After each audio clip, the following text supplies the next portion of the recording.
What's going on, growers? It's James Prigioni coming to you live from Jersey. I have been growing my own plants from seed for over 10 years now, and throughout that time I've been continually refining my process to make it more simple, more effective, and also more convenient. So today I want to share with you the technique for starting seeds that can change your life. It did for me. Let's go! Let's just jump right into the seed starting process, and I'm going to highlight some important aspects as we progress along. So first off, I'm going to show you the growing medium and the whole procedure, and then I'm going to talk a little bit more about the timing after we get everything kind of planted. So right here is a potting mix I'm going to start with. In the past, I've used a Happy Frog potting mix, but that can be a little expensive and it's not as readily accessible. So for this, we're just going to get a good organic potting mix that anyone can really get, and I just got this at the big box store. Let's get this cut open. And here's the potting mix here. Pretty decent stuff, but one thing that I found with this and some other mixes too is that they'll have a good amount of large sticks in it. So I don't want these large sticks getting in the way of when I'm seeding, because it can restrict seeds from coming up, and it also just makes it a lot harder to put the soil into the trays when you're getting it started. So what I like to do is use this little tool that I created. I made a video about it before. This is just 1/4 inch hardware cloth, and then I've just got it screwed to the bottom to this little frame. So what I can do is like take this soil here and just sift it.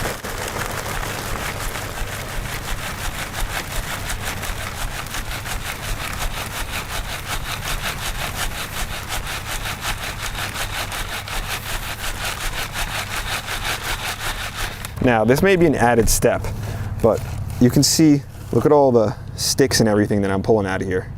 So this is stuff that's gonna, obstruct some of my seed starting, and I'm not gonna be wasting this. What I'm gonna do is just take this, and I'm just gonna dump it into a bucket, and then use this to mulch around some of my perennials and stuff. So this isn't gonna be wasted. This is gonna just be used as wood chips. If you don't want to deal with any of this, you could go with a seed starting mix, but sometimes it's hard to find an organic seed starting mix, and sometimes they're a little more expensive.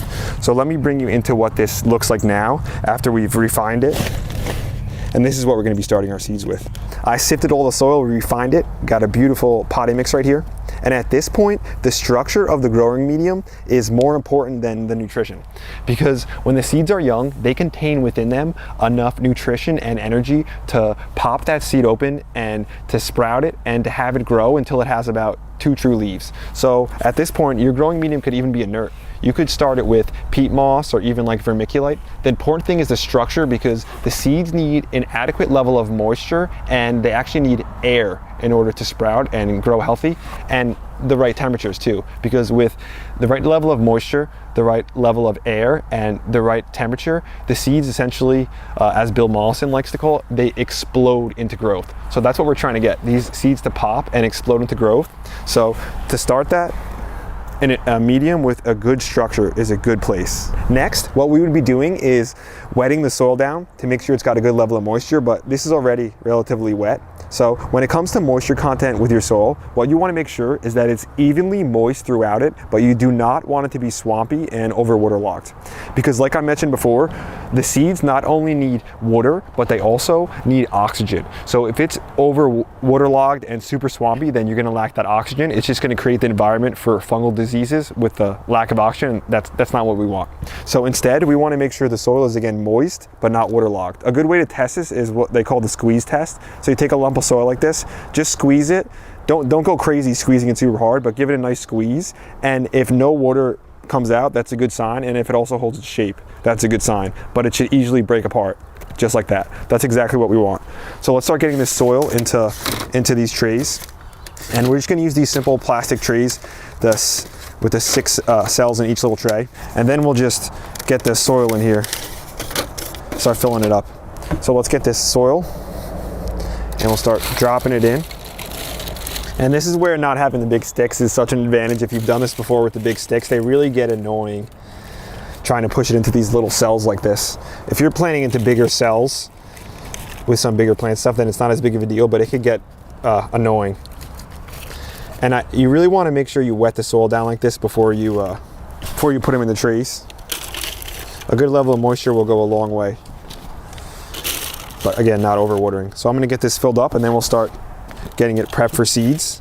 And what we don't want to make, we want to make sure we're not compacting the soil down like this, because if we're compacting the soil like this, what this is going to create is just lack of oxygen again. That's not what we want. We can just gently push it in, very gently, just to hold its shape, but we're not gonna really compact it in.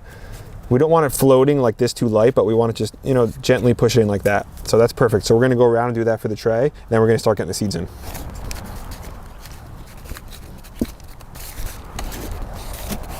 There we go, all prepped, ready to plant. Now we'll just start making our little holes and start getting some seeds in. Now, when it comes to seeds, we want to make sure we're getting good seeds from a good reputable company, and we want to make sure we're focused on variety too. So a good reputable company is going to make sure that you get a good germination rate, and we're not just wasting our time putting the seeds into the ground with a poor germination rate. Also, we want to make sure if we're growing things like cabbage, that we're growing multiple varieties. For example, if we grow a cabbage and we want to grow like the Calabas cabbage in the spring, that takes 105 days from seed to maturity, so that's takes a long time. If we're going to grow that, we want to make sure we're also growing some quick crop varieties of cabbage, something like the Red Express cabbage. That only takes about 65 days from seed to maturity. So we want to make sure we're doing some quick cropping ones mixed in with the long ones, just because if the summer comes early and we have some issues with bugs or anything, we want to make sure we get some of those quick crop ones definitely. Also, when it comes to tomatoes, we want to make sure we're growing some that are hybrid, because in my opinion, the hybrid ones always do well later in the season when some of the late blight and stuff comes in. So it's good to add different varieties of different plants, focus not only just on the ones that maybe are your favorite ones, but also ones that will crop quickly and also be disease resistant. So picking the right seed, the right varieties will make a huge difference when it comes to your overall harvests. So we have all this ready, we have our seeds chosen. Let's start getting them into the growing medium. And when it comes to planting seed, the size of the seed is going to dictate how deep you plant it into the ground. For instance, something like a brassica, which I'll show you, the seed are tiny. They're going to go in the ground just very slightly, where something like a pea would go in very deeply. So let me open these brassicas up, show you the seed, and start getting some of them into here. So let's get some of these brassica seeds. And I just want to show you the depth of how deep I'll plant them. I use just the back of this. I just make a little depression, not deep. And I usually throw about 2 seeds in and then thin around it. So I'll throw them in at that depth, make sure they're covered just like that. And that's it. Simple as that for doing the brassicas. Now I'm going to show you how I do some of my tomatoes right here. So I'm not planting brassicas today because I've already transplanted my brassicas into the ground. Today I'm planting my tomatoes. And I'll explain again more about the timing of why I seem to be planting them later than I used to. So tomato seeds are a little bit bigger, but they're not going to go much deeper.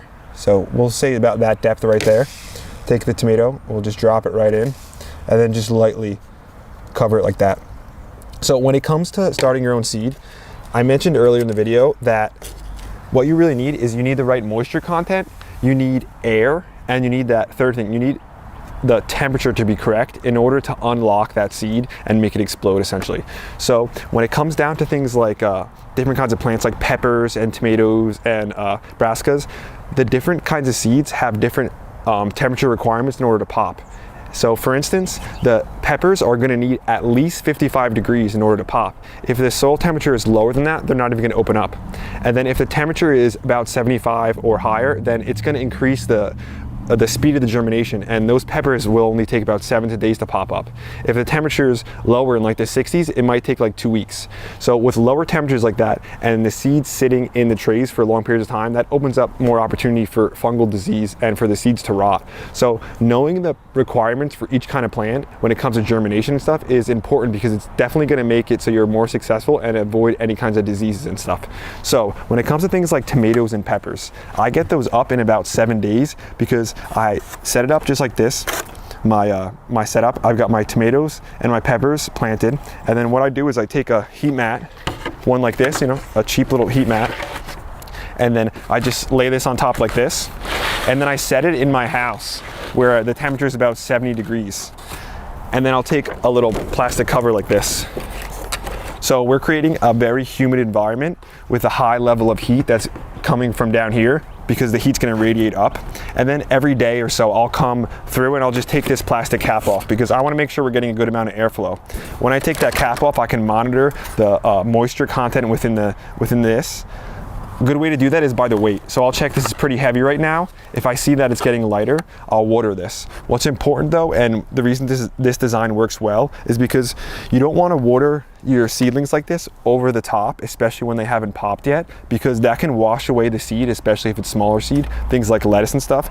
So what you want to do is actually water from the bottom. So I'll take one of these trays out, and then I'll just take my my watering can or whatever, water at the bottom, and then let that water wick up into the plants. And if there's some that needs to be, you know, if there's excess water, I can just dump it right out. So what that's going to do is allow the plants to kind of naturally wick that water up, and the roots can go searching for the water as opposed to just watering the top layer. That's what's going to open up the opportunity for fungal diseases like dampening off and stuff. Those are going to kill your young seedlings. So proper watering is really important in this aspect too. After you finish planting and a few days have gone by and your seed starts sprouting, next what you want to do is take your trays when the things first start popping up and get them to a section where they're going to get intense light, and also drop the temperatures down a little bit. That's what I like to do. Right here, I want to give you an example of what can happen. For instance, right here, these brassicas, when they first sprouted, they sprouted earlier than the others. I didn't notice it. I didn't get intense light on them, and I didn't get them into an area where the temperatures were relatively low. As a result of that, not having light, they started to go searching for the light. That's why they got tall and spindly like that. Also, the temperature was too high, so they grew a little too quick, causing them to get spindly and weak, just like that. Now let me show you a tray where I got them in intense light and lowered the temperatures right after they popped up. You can see these brassicas. This is how we want them to look. We want them to be short and stocky and strong. After they start developing a couple true leaves, then we can raise the temperature a little bit, because they'll start to grow as opposed to just search for the light and then start growing. So once we get them to this size, we can get them in a little more higher temperatures and really get to that growth stage. The same thing goes for tomatoes. Like I said, the tomatoes, a good sprouting temperature is about 70-75 degrees, but once they come out of the ground, I like to bring that temperature down to about 55 degrees or so, and then give them an intense amount of light to keep them short, stocky, and strong. I want to take you over to a section now where I planted some brassicas out a couple weeks ago. Before I do that though, I want to talk about these brassicas again. When it comes to brassicas or any kind of seed that I've started, after they pop up, if it's nice enough outside, I love taking them outside and leaving them out there as long as I can, as long as it's weather permitting, because they're going to be outside. So if they can get used to that temperature sooner, then that's a lot better. And when it comes to tomatoes or any of that other stuff, make sure you're always hardening your stuff off before you plant it in the ground. Do not waste all that time you put into growing those tomatoes and then don't harden your plants off, stick them in the ground, and they could die. So please make sure you're hardening your stuff off before you put it in. It'll really save you. So right here, we've got some brassicas and some lettuces that I put in this nice steel, this is the Birdie steel raised bed. So we've got nice lettuces that I put in a couple weeks ago, a few different varieties, and also some brassicas. So these brassicas are looking excellent. They're much larger than the ones that I left in trays, because I don't have enough space, because I've already got a lot of my brassicas in the ground. So this is what we want to do. We want them growing really well and continually growing. So I like transplanting everything when it's got the first 2 true leaves, if I can, because I like the plants to go from a growing stage into the ground and then continuing that growing stage. I don't like starting plants, going through the growing stage and then having them sit in the pots a long time, become root bound, slow down, and then plugging them in, because it's like they need to get back into the growing stage again. So I like to continually have things growing and just in that accelerated stage. It looks like Tuck found some kale. So I still have so much of this Russian kale growing through the winter. A bunch of other winter stuff too, but this Russian kale just grows incredibly. And Tuck loves to eat the stems of it, especially now when they're sweet, because it's pretty chilly. So he just likes snacking on the stems, getting that good nutrition. And the kale like this is great for salads and great for smoothies and stuff. So we love growing this Russian kale. Thing's unstoppable. And Tuck's got to have his fresh snacks. Hit that like button and the subscribe button if you love seeing Tuck in the videos, because this guy, not only is the head of security, but he's really the brains behind the whole operation. So little would happen and even less would grow without this guy at the helm. Over the years, one thing that has changed considerably is my planting timing. So it's April 17th today, and my tomatoes, they're just starting to pop out of the ground. Years ago, I remember I would start to plant my tomatoes in like late February. I would take like, some of February, March, April, and then I wouldn't even plant out till mid-May. So I take about 3 months of just taking care of those tomatoes, starting them in one tray, and then transplanting them to another one, and then making sure the temperatures are all right, and just babying along these plants for such a long period of time. And I found that, a considerable amount of effort for little payout. So in my opinion, plants seem to grow well at the proper timing. And it doesn't just mean, in my opinion, that bigger plants and bigger transplant plants ultimately lead to bigger harvests later and earlier harvests. I haven't found that really to be true at all. So I have tried tomatoes like that were big that I grew years ago, and I stuck those into the ground, mid-May or something, and then there would be a seedling or a tomato that sprouted on its own right next to it. And it seemed like a couple weeks later that little seedling would catch up to my big transplant. So it's almost like the plants just need the proper timing in order to start accelerating in growth. Because I would transplant out tomatoes, I try to get them in the ground super early, and then the weather would just not be permitting, and they would just sit in the ground and do nothing and just basically get more unhealthy than when I put them in. So they didn't start just blowing up and excelling until the proper temperatures and the proper weather set in. I have found that to be like late May. So now I don't plant like any of my tomatoes till about May 15th or something like that.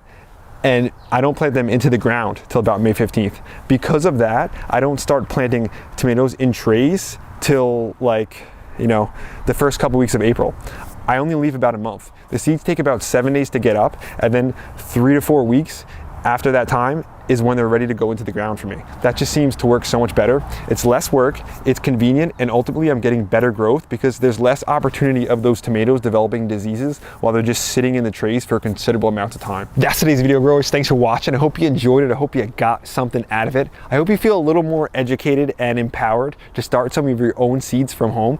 There's nothing like it. It's simple, it's practical, it's a lot of fun, and you have to make sure you're taking advantage of those endless numbers of varieties that you can grow when you start your own seeds. If you guys enjoyed the video, hit the like button, hit the subscribe button, share with your friends. Don't forget to check out the merch down low. And remember, whenever you're on Amazon, start your shopping with our Amazon affiliate link. And if you guys want to check out those Birdie's raised beds, I've got a link down in the description too. You can check them out.